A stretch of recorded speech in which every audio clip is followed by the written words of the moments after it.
Today on Call of Duty League R&D, we're answering the big question. When and why do pros age out of the league? I'm asking for a friend. When it comes to Call of Duty, how old is too old to be a true competitor?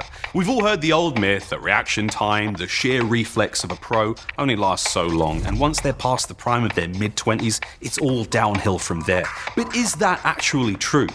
With the trend of pros retiring older than ever before, it seems like the common wisdom might be wrong, and that players' careers can be much longer. But we needed to speak to the experts, even the players themselves, to settle this once and for all. There's that, age-old question of can you perform if you're still later into your 30s or even just past 30s? Are you truly washed? And I think the number one thing that people always argue or talk about is reaction time.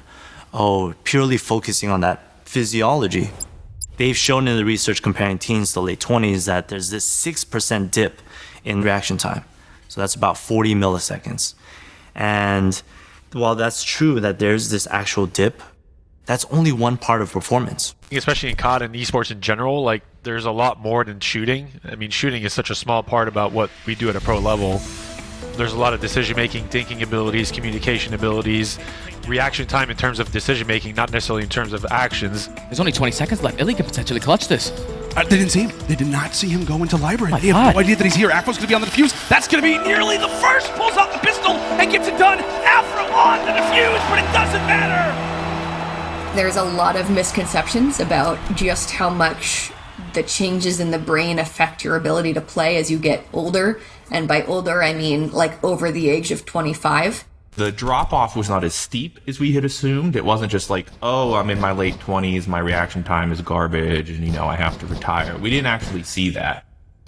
I think a lot of these professional athletes in basketball, hockey, baseball, all these kind of top-tier sports, they reached their prime in, their late 20s / early 30s. So for gamers to kind of think that you're done when you're 23 or whatever mentality there may be is completely not the right way to look at it. They've done it! The LA Thieves! You compare the mechanical skills of the highest level Call of Duty players, and yes, there might be the superstars, but the majority, they're already at the top 0.5% in terms of mechanics. So the thing that sets them aside is often experience, game knowledge, communication, team strategy, your mental toughness. And those are oftentimes the things that are not focused on, which is why they sort of focus on just playing, and that can lead to things like burnout. The players who have retired or at the ages they are now, they're in their mid-late 20s, is more so because of the fact that they're just the grind aspect that needs to happen to compete at the highest level isn't there as much as it once was. The really thing interesting about burnout is that when you look at how to diagnose it or the symptoms, it's your perception that you're tired or your perception that this is not worth it anymore. You can't understand why you're doing it. It becomes upsetting. It becomes frustrating. There's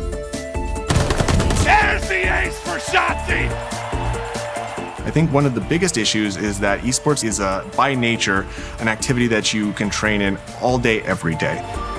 You wouldn't see a soccer player all day, every day on the soccer pitch just shooting balls and just consistently running wind sprints and things like that. They go out, they practice, and then they're done for the day. They're not going home and continuing to drill it. In esports, we see the continuing drilling of practice after practice.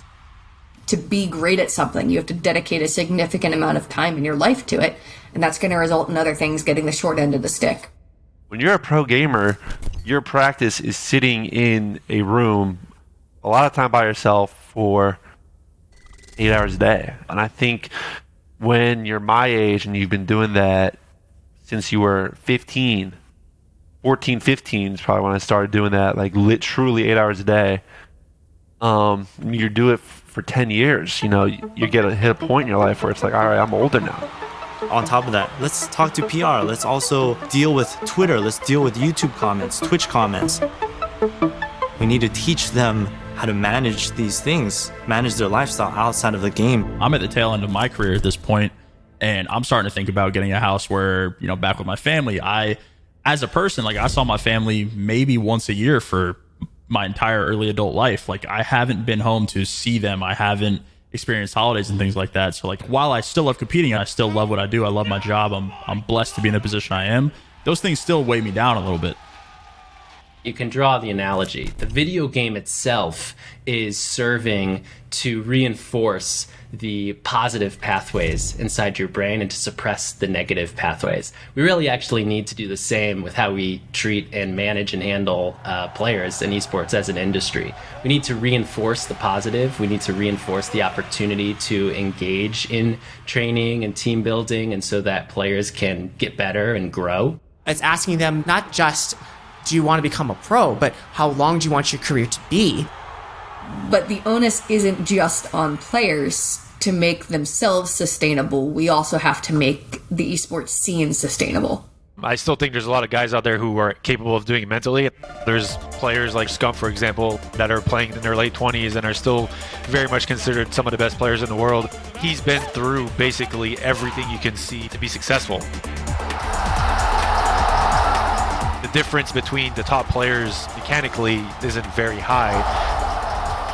What differentiates a winning team and a losing team is really all these extra things that you get outside the game. I think we'll see a continual shift in the age at which esports players compete until before they retire, right? It's slowly moving from maybe early to mid-20s to late 20s and beyond. And I think that is in part to prioritizing things like health and sleep. These things I think will help to contribute to the longevity of esports players' careers. I'm saying that there will be a player that's 40, 45, maybe 10 years from now, like a LeBron or Vince Carter in basketball. You can focus on your health and you can still perform at a high level because you have a lot of experience. So maybe this will be pulled back one of these days and they'll be like, yeah, Dr. Matt Hu was right. So look at this 45-year-old. It'll be me, maybe.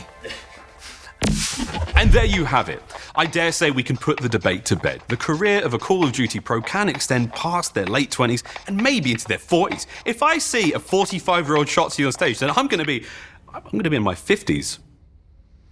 Anyway, we'll cross that bridge when we get to it, but make sure to check out more Call of Duty League R&D, where we use science to answer some of the most pressing questions in esports. I'm going to be in my 50s.